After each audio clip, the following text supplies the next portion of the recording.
Subaru enthusiasts, it's like a community. Everyone comes together.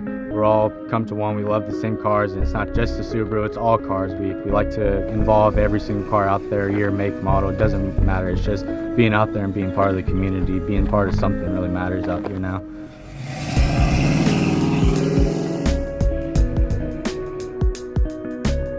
Hey, my name is Jacob. I'm from the Bay Area. I drive a 2010 Subaru WRX hatchback, Hobbs stage 2 clutch, short shifter. I have a parent intercooler. I have Mishimoto radiator. So getting into Subarus, just like everyone else, not so much Subarus, but in the cars, growing up watching Fast and the Furious, you know, Paul Walker, Brian O'Connor, he had that Subaru hatchback, and I just fell in love with it. The blue, the noise, everything about it, the nature of the car, the handling, the rawness, how pure and mean it can be at sometimes.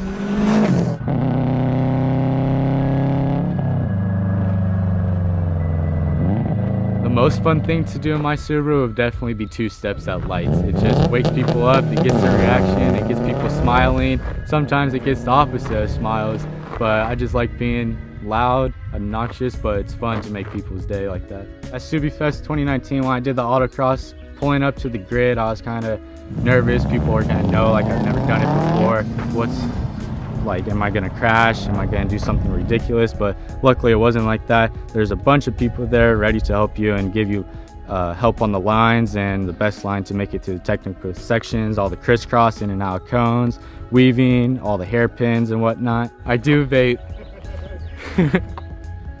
I've not done any mods to my vape yet. Plans to my mods on my vape would be bigger coils, more juice, and definitely up the nicotine in it. So that happens a lot. I'll always give them the piece on the steering wheel or out the window driving down the road, and when they don't do it back, I kind of look in my rearview mirror. I look at them as they're driving by. I go, what happened, dude? I thought we're family, like we're Subi family. We're supposed to stick together. I usually does it first, but a lot of VA owners, they don't do it back. They don't get it. They like to, they're in their own group now. Suspension mods and wheels. For wheels, I have Enkai RPF1 sitting on Toyo Proxies. For suspension, I have BC coils and E-Box sway bars.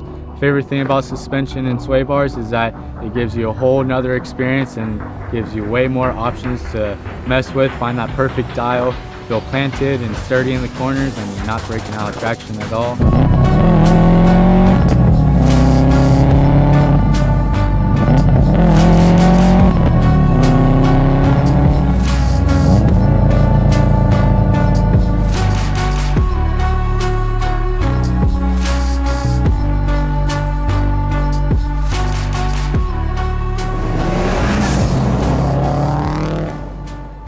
Many questions I've got. Would I ever sell my Subaru? As of right now, I would never sell my Subaru just because it is a salvage title. I got into my one-time accident, but luckily everything came out okay, and now I have this stunning, beautiful car that I could call my own. I would sell my car if it was for a family emergency, if I had to, but my car is really my true happiness. It makes me who I am. I do plan on tracking my Subaru. I have talked to Cali WRX on Instagram, gotten a lot of knowledge from him on tracking my car. At the moment in time, it's just really expensive to go track your car.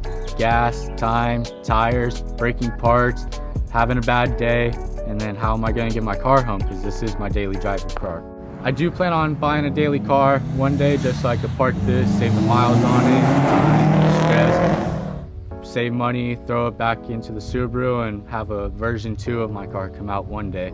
That's the only goods to daily driver. Favorite mod about my car, not so much a mod, but it is very noticeable, and it's the huge blacktop Aero carbon fiber rally wing I have on the back of my car. Carbon fiber pieces, I have a VIS Racing carbon fiber tracer hood, C-Bond carbon fiber fenders. You guys can follow me on Instagram at JBG_WRX_, and YouTube, you can look me up at JBG WRX to follow my build.